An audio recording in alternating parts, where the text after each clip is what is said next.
ലേലച്ചിട്ടിയോ? ആ ലേലച്ചിട്ടി. അതായത് ഞാനൊരു 100 പേരെ ചേർക്കും, 1000 രൂപ വെച്ച് 1,00,000 രൂപ. നിനക്ക് വേണമെന്നുണ്ടെങ്കിൽ നീ വിളിക്കണം. ആരെ? ദൈവത്തെ ലേലം വിളിക്കണമെന്ന്. ലേലം അല്ല, ഈ 100 പേരെന്ന് പറയുമ്പോ 100 പേരെന്ന് പറയുമ്പോ അതിന് 1,00,000 രൂപ വരും. അപ്പൊ 10,000 രൂപ പിടിക്കും, ബാക്കിയേ നിങ്ങൾക്ക് തരത്തുള്ളൂ.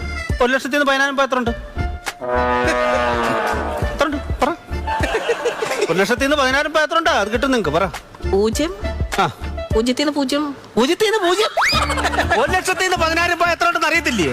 ചുമ്മാ അങ്ങ് ചേർന്നേക്കോ ചിട്ടിക്കില്ലേ? ഇവിടെ ഇരിക്കും, ഞാൻ പറഞ്ഞുതരാം. അല്ല വേണമെങ്കിൽ ഞാൻ ചേരാലോ. വേണ്ട, ഞാൻ പറഞ്ഞുതരാം. ഇത് പഠിപ്പിച്ചിട്ടേ ഞാൻ പോകുന്നുള്ളൂ. നമ്മൾ 100 പേര് 100 പേര് 1000 രൂപ വെച്ച് 1,00,000 രൂപ ആയോ?